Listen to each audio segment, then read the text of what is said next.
એનો ભરોહો છે, ભરોહા તરફ લઈ જવા એ બહુ જરૂરી છે. આપણે અત્યારે ભરોહો નથી રહ્યો. બાપુ ગુરુ બદલાવતા વાર નથી લાગતી, માતાજી બદલાવ નાખે, ભગવાન બદલાવી નાખે, ક્યાંના ક્યાં વયા જાય. કોઈ ધર્મની આપણે ઓલી નથી, કોઈની ટીકા નથી. હવના ધર્મ હવને મુબારક. પણ સનાતન પરંપરા જે ઉજળી છે ને, એ તો સૂર્યચંદ્રના તેજ છે. બ્રહ્માંડની ઉત્પત્તિ થઈ તે દુનિયા આપણી પરંપરાને અનેકના ટાણા હાચવી દીધા. મારું એક ગીત છે, એકાદ કડીની યાદી કરાવું તમને, કે જેણે જેણે હાચવા ટાણા એના ઇતિહાસ લખાણા. ટાણું હાચવવાનું આવે ત્યારે પછી હું એકલો છું. મામા કહેતા હતા ને કે નોડા બાપુને યાદ કરજો જરાક. સાહેબ દિલ્હીની બજારમાં હાલ્યો જતો હોય મરદ, આખી વાત તો જબરી છે. અને ગાયું ને લઈ અને દાવત દેવા માટે, સિંહને ખવડાવવા માટે જાતા હોય બાદશાહના માણસો.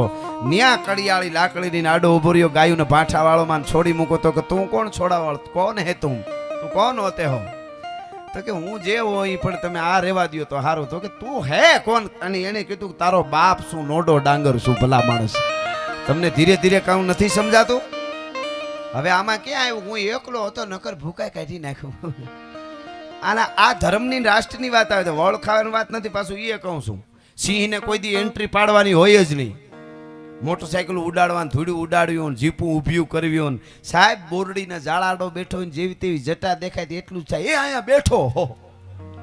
ફોટો પાડવાનું યાદ ન આવે. હાવજા ડાણસી હાગજ્યા સાંભળે એમ હું ક્ષત્રિયનો દીકરો છું.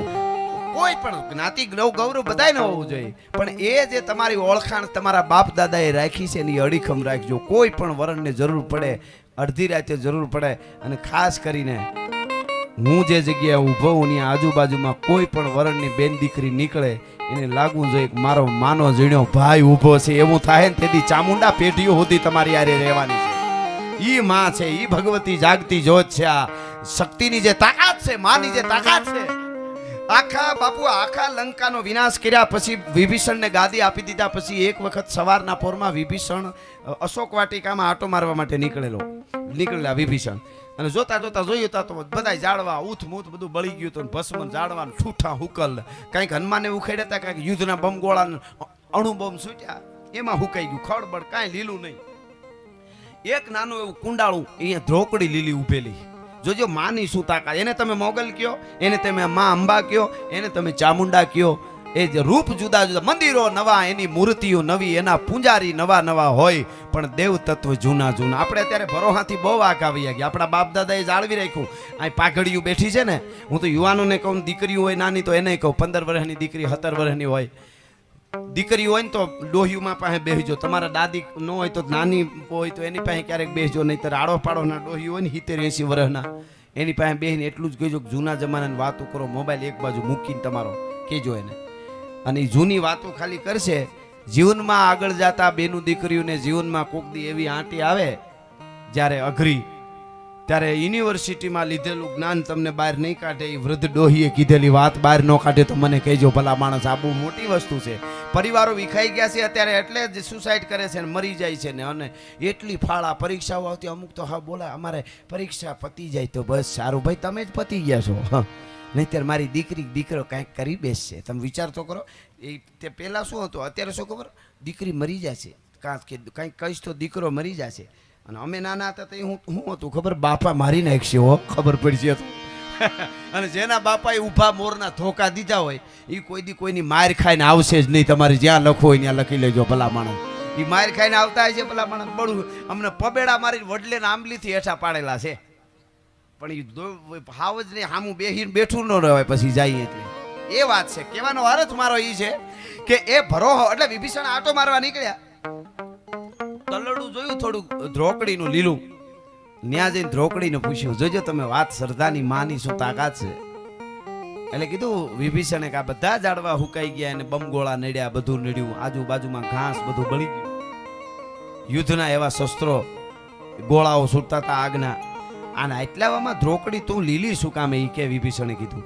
તો એ ધ્રોકડી એમ બોલી, વિભીષણ મહારાજ, જ્યારે જ્યારે દશાનંદ રાવણ અહીંયા આવીને ઉભો રહેતો હતો, અહીંયા માં જાનકી બેઠા હતા, ત્યારે અમારામાંથી ધ્રોકડી કે એક તરણું તોડી આમાં આડું રાખી અને સીતાજી વાત કરતા હતા. આ બધાય બળી ગયા ને હુકાઈ ગયા. એનો કોઈને માં નથી અડી, અમને માં અડી ગઈ એટલે અમે લીલા સહી. જેને ચામુંડા અડે, જેને માં અંબા અડી જાય, માના જેના ઉપર થાપા પડી જાય, એને જગતમાં કોઈ સુકવાડી ન શકે. આ ભરોસો હાસો હોવો જોઈએ, ડગવો ન જોઈએ. આ બપોર પછી માનતા બદલી જાય એટલે એકોય દેવ તત્વ એક જ છે. 23 રાણીઓ કરેલા જુનાગઢના રાયે રાડિયા છે.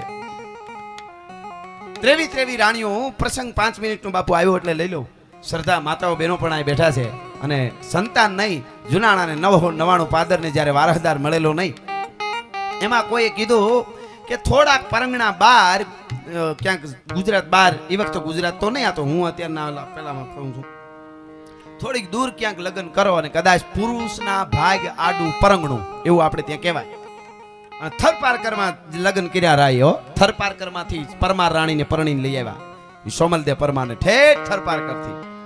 અને એમાંય અમારી આયુ માતાજી હારે ગેલમાં હતી ને એ પ્રસંગ બહુ જબરો છે, પણ એ બાજુ નથી જતો. એમાં પણ જગદંબાની કેવડી કૃપા હતી.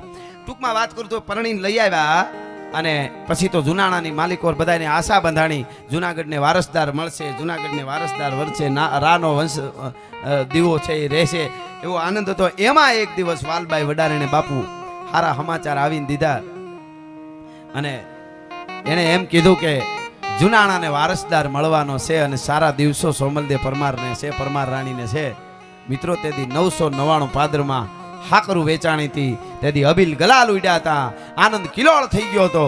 અને 999 પાદરે તેથી દીકરીઓએ રાહડા લીધા હતા અને આનંદ કિલોળ જુનાણાની માલિકો થયા હતા.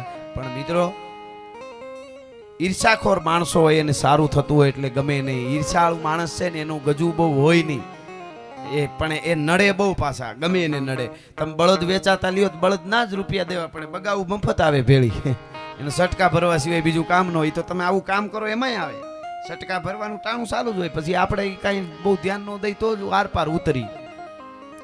એમ 23 રાણીઓએ વિચાર કર્યો ભેળી થઈ કે સોમલદેવ પરમારને દીકરાનો જન્મ થાય તો આપણે ક્યાંય નહીં રહીની માનીતી થઈ જાય. એક તો માનીતી છે, એક તો રૂપવાન છે અને વધારે માન એને મળવા મળશે. એ વખતે ટૂંકમાં પ્રસંગ કહું છું, માના સાનિધ્યમાં મેળા રાજપરાને ટીંબે એટલા માટે. એ વખતે એક તાંત્રિક, એ વખતની એક વિધિની કાંઈ જે વખત હશે એ વખતે એવું. અને એમાં જોગણીયા ડુંગરમાં જુનાગઢની અડીને, ગિરનારને અડીને જોગણીયો ડુંગર છે, ત્યાં કોઈ તાંત્રિક આવેલો, એને બોલાવેલો, જે જોઈએ ઇનામ લઈ લ્યો, પણ આના દીકરાના માટે જન્મ ન થાય એના માટે શું કરવું. અને એ વખતે એવી તાંત્રિક વિધિ કરીને અડદના પૂતળું ટૂંકમાં વાત કરું છું, બનાવી દીધું ને કીધું કે આને દાટી દો. આ પૂતળું દટાઈ જાય એટલે એ જ્યાં સુધી કોઈ કાઢે નહીં ત્યાં સુધી એને દીકરાનો જન્મ નહીં થાય. ટૂંકમાં એવા ઠેકાણે રાણીઓને ખબર પડે કે નજીકમાં જ છે, અમારું ધ્યાન મારીએ, એવા ઠેકાણે કંઈ ખૂણામાં કોઈ ના જાય એવા ઠેકાણે પૂતળું દાટી દીધું. મિત્રો 1 મહિનો, 2 મહિનો, 5 મહિના, 10 મહિના એ પૂતળું દાટ્યા પછી પણ દીકરાનું જન્મ થતું નથી. પછી તો 1 વર્ષ 12 મહિના થઈ ગયા, 12 મહિના ઉપર મહિના જવા માંડાણા. પછી તો જે રાણીઓ ઈર્ષાખોર હતી રાને જઈને કહેવા માંડાણીઓ કે અમને કાંઈ વાંધો નથી મહારાજ, તમે એને માનીતી રાખો, એનોય અમને કોઈ વાંધો નથી, ભલે એને ખૂબ માન આપો, એને પ્રેમ કરો, અમારે કાંઈ નહીં, અમારી નાની બેન છે એ તો એવું જ કે ને, પણ તમને આટલા છેતરી જાય અમારાથી સહન નથી થતું. તમને આવડા મોટા મહારાજને તમને પતિ દેવ કહેવાય ને એને મૂર્ખ બનાવે તો અટાણે દીકરો હોય તો જન્મી ન ગયો હોય. માનીતી તાવા હારું થઈને બધે કઈ બેઠી છે, જાહેરાત કરાવી એની દાસી પાસે કે હારા દિવસો છે, અને બહુ સડાવવા માંડ્યા, બહુ સડાવવાનું શરૂ થયું. અને રાને એમ થયું કે હકીકતમાં આવું હશે એટલે એને નોખો ઓરડો આપી દેવામાં આવ્યો. ટૂંકમાં વાત કરું, એની વરહદીની ખર્ચી વાલબાઈ વડારેને લેવા માટે આવે, એને જે વરહે દેવાનું હોય એ પૈસા નાણું એ વાલબાઈ વડારેને લઈ જાય આવીને, એના ઉપર એનું ગુજરાન, પણ એનું મોઢું જોવા માટે પણ રા આવે, જાતા નથી રા. અને મિત્રો એના ઉપર 1 વર્ષ, 2 વર્ષ, 3 વર્ષ, 4 વર્ષ, 5 વર્ષ જ્યારે ખર્ચી લેવા જાય ને વાલબાઈ પાછી આવે ત્યારે એટલું જ કે મહારાજ મને યાદ કરતા હતા. અરે બહુ યાદ કરતા હતા બા, બહુ યાદ કરતા હતા. દાસી ખાનદાન હતી, બહુ યાદ કરતા હતા, પણ રાજકાજના એટલા બધા કામ કહેતા મહારાણીને મારા વતી સમાચાર પૂછજો અને હું આવવાનો છું, પણ હવે મારે આમ એટલા બધા રાજકાજના કામ. આવું દાસી મહારાજ તો એવું કહેતા જ નહોતા, પણ ડાય દાસી વાલબાઈ વડારેને એવું કે સોમલદેવ પરમારને કે તમને એક દી હમણાં આવશે મહારાજ, હમણાં આવશે. એના આધારે મહારાણી જીવે જાય. એમ કે હું ખોટી નથી હો વાલબાઈ, વાલબાઈ હું માં છું, મારા ઉદરમાં શું છે, મારા ઉદરમાં બાળક છે, માને ખબર ન હોય, વાલબાઈ મને કેમ ખોટી ઠેરાવે છે બધાય? એકવાર મહારાજ આવે તો મારે કેવું છે. એકવાર આવી રીતે મિત્રો 9 વર્ષના વાણા વાઈ ગયા, 9 વર્ષ પૂરા થયા. એક દિવસ વાલબાઈ જ્યારે ખર્ચી લઈને આવી અને એ વખતે વાલબાઈ છે એ રસ્તામાં રોતી આવેલી, આહુડા લૂઈ નાખ્યા. પણ જ્યારે ખર્ચી લઈને આવીને સામું જોયું એટલે ખબર પડી ગઈ સોમલદેવ પરમારને કે વાલબાઈ રોય. બેન કેવા કેમ વાલબાઈ બેટા રોય? તું કાંઈ નહીં હું રોઈ જ નથી. ના રોય છો, તું ન રોયો તો મારા હમખા. અને વાલબાઈ ધ્રુવકો મૂકી દીધો, રહેવાનું નહીં. અને એટલું કીધું, બા મને માફ કરજો. મહારાજે આજ એવું કીધું, હું ખર્ચી લેવા ગઈ એટલે એ પનોતી હજી નથી મરી. હા એ પનોતી હજી નથી મરી. અને જોજો સોડવજો જે પાણીએ ચડે, નકર જિંદગી આખી નડે. મજા આ છે. ઈની ક્ષણે સોમલદેવ પરમારે વાતને સંભાળી લીધી, નકર વાલબાઈને આઘાત લાગે. એટલે એને શું, અરે ગાંડી એમાં તું રોય? ઈ તો મને બધી ખબર છે, મને બધાય કહેતા હોય આવી. તને એમ કે નહીં ખબર હોય? મહારાજ હું મરી જાઉં તો રાજી છે. આ તો તને તું રાજી રે ને એટલે હું કહેતી હતી. બોલો વાતને ફેરવી નાખી ને કે એને આઘાત તો લાગ્યો જ તો કે મહારાજ આવું કે પનોતી હજી નથી મરી. પણ વાતને ફેરવી નાખી. એ વાતને ફેરવી નાખી એટલે વાલબાને એમ થયું, હાશ મહારાણીને તો બહુ દુઃખ નથી, મને એમ કે વહીમું લાગી જાય. પણ મહારાણીને તો કઈ ફેર જ ન પડ્યો, પનોતી મરી ગઈ નથી એમ કીધું તોય. તો તમને દુઃખ નથી? અરે વાલબાઈ જરાય દુઃખ, રાજા કહેવાય, આપણા પતિ, મારા પતિ દેવ છે. હવે એને હક છે જે કહે. એવું થોડું હોય એ આજ એવું કહે છે, કાલ પાછા મને અપનાવી લેશે, મને માનીતી કરશે, એવું કાંઈ ન હોય. એટલે વાલબાઈને દુઃખ ન થાય. વાલબાઈને કીધું, બેટા તું હુઈ જા. એ વાલબાઈ બાજુમાં હુવા જાય. અને અહીંયા વિચાર કર્યો કે મારી માં ખોડિયાર હે, જોગમાયા હે, મામડિયા ચારણની દીકરી, બસ ગામત્રે વહી ગઈ છો. આજ દિવસ સુધી મને ભરોસો હતો ખોડિયાર છે, માં આવી છે. મને મારા ઉપર જે થયું તો થયું, પણ જો ખોટી ઠેરાતી હું તો હવે મારાથી જીવાય નહીં. ઓરડામાં તીરસુળ ઊભું કરેલું હતું ને માને સિંદૂર લગાડેલું ને ફળા એની પાસે તાહળી ઝેરની સોમલખાર ભેળીની ભરેલી ઝેરની તાહળી લઈને કીધું કે માં હું જાણું છું એ બે હત્યા કરું છું, હું માં છું. દુનિયા ભલે ને કે મારા ઉદરમાં સંતાન નથી, પણ મને તો ખબર પડે ને હું માં છું. બબે હત્યા એક આરે કરું છું, પણ માં મને માફ કરજે, મને ખોટી ઠેરાવે છે. એ માં ખોડિયાર, હું દવા પી જાઉં છું ઝેર. એ આમ તાહળી ઊંચી કરે ને ત્યાં એવો અવાજ આવ્યો, આમ ખમા ખમા. એટલે આંખ ખુલી ગઈ. કોણ છે? કોણ ખમા ખમા કરે? કોણ ખમા ખમા કરે? અરે લે, અરે સોમલદે પોતાને કે રાણી, મોત જ્યારે હામું હોય ને તો કોઈ ખમા ખમા કહેતો એવું લાગે. કોઈ તને મોતને કોણ ખમા કહે? તને કોણ ખમા કહે? પનોતીને કોણ ખમા? મરી જા, પી પોતાને કહે છે, પી જા. કોઈ ખમા કહેવા વાળું નથી. હે ખોડિયાર, આંખ બંધ કરીને આમ ઊંચી તાળી ખમા ખમા ખમા. મિત્રો ખમા ખમા અવાજ આવ્યો અને તાહળી મુકાઈ ગઈ અને તંદ્રામાં વહી ગઈ. જેમ સપનું કેમ હોય, આંખ બંધ થઈ ગઈ અને તંદ્રામાં વહી ગઈ મહારાણી. અને તંદ્રામાં વહી ગઈ એટલે પ્રગટ થઈ માં ખોડિયાર ગુણ કથું હું ગાગડિયાની મેર કરી દે, મામડિયાની તટ હિરણમાં વાસ તિહારો, ધરો ગાજે ત્યાં એક જ ધારો. તરવર ફૂલમાં બાસ તિહારો, મહેકે વાયુનો મહકારો, ઝરણામાં ઝણકાર કરે તું, નીરમાં ઘેરા નાદ કરે તું. અને ખમા ખમા ખમા ખમા સોમલદેવ પરમાર મારો બાપ. હા માં, મને ખમા કેમાં? તું અટાણુંથી ક્યાં હતી? મને મરવા દે. તંદ્રામાં આંખ બંધ છે, હામી દેખાઈશ માં, મને મરવા દે. તારા જેવી રાજપૂતાણીને જો મરવું પડે તો ચારણ જોગમાં આવું ગામત્રે ગયું હોય. ભલા માણસ શું વાત કરે છે? તો મરવાની વાત કરે છે. કેમાં બીજો રસ્તો નથી કે જા વાલબાઈને જગાડ બાજુના રૂમમાંથી, બાજુના ઓરડામાંથી વાલબાઈને જગાડ, વડારણને તારી દાસીને. કેમાં વાલબાઈને જગાડેથી શું થાય? મારા ઉદરમાં 9 મહિનાથી 9 વર્ષથી સંતાન છે. હું માં છું, મને અહેસાસ થાય છે મારા ઉદરમાં સંતાન છે. અને મહારાજની પાસે બીજી રાણીઓએ, ઈર્ષાખોર રાણીઓએ મને એવી સાબિત કરી દીધી કે મારા પેટમાં કંઈક રોગ છે ને હું મહારાજને માનેતી થવા હારું થઈને હું બોલીશ. મને ખોટી સાબિત કરી. માં કીધું કાંઈ કરવું નથી, મામડિયાની ખોડિયાર ખાલી વાલબાઈને કે ઉપરકોટના કુએ પાણી ભરવા જાય, આટલું જ કીધું. અને એટલું કીધું ના આંખ ખુલી, કાંઈ નહોતું.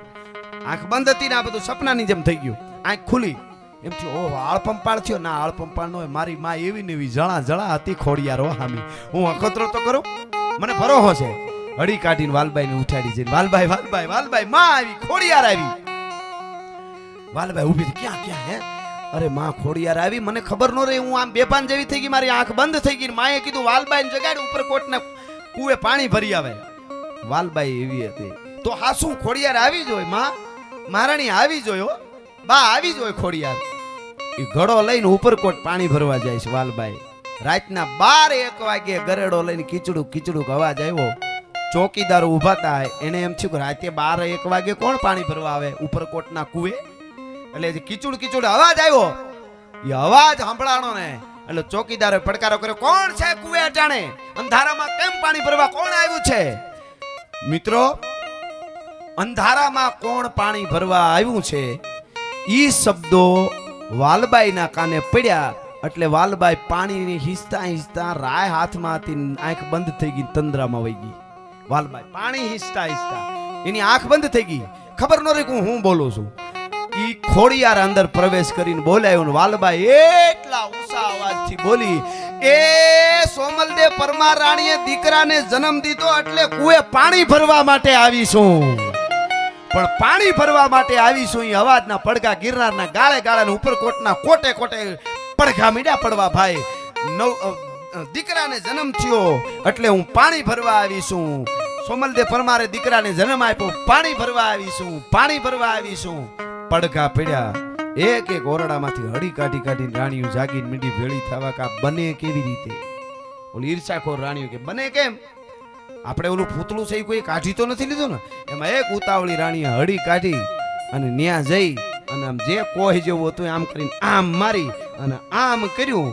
આ બાજુ પૂતળું બહાર નીકળ્યો આ બાજુ સોમલદેવ પરમારે નવઘણને જન્મ આપ્યો. ભલા માણસ આ માં છે આ શક્તિ છે આ જોગમાયા છે ઈ ભગવતી જે ભરોહો તમે જોજો આમાં કોઈ બીજી અંધશ્રદ્ધાની વાત નથી પણ બિલકુલ શ્રદ્ધા અંધશ્રદ્ધા આપણે ફેલાવી જ નથી કોઈ દી. પણ કેવડી તાકાત સાહેબ 9 વરહે માં ખોડિયારે કીધું હતું કે 9 ઘન ઘન એટલે વરસાદ સોમાહું ઘન મેને ઘન કહેવાય એવા 9 સોમાહા વૈયા ગયા હતા અને 9 ઘન એટલે એનું નામ નવઘણ પાડજે અને એ નવઘણને જન્મ આપવા વાળી ભગવતી ભેરે રહેવા વાળી માં ખોડિયાર એ રાજપરા તો એને તમે ખોડિયાર કયો એને તમે ચામુંડા કયો. એ શક્તિ ઉપર મને તમને જ્યારે ભરોહો સાચો થાય ત્યારે માં કાયમના માટે આવશે. એટલે મને જે ફરમાઈશ હતી મારું જ લખેલું ગીત બાપુ કે દેવાજ બોદરના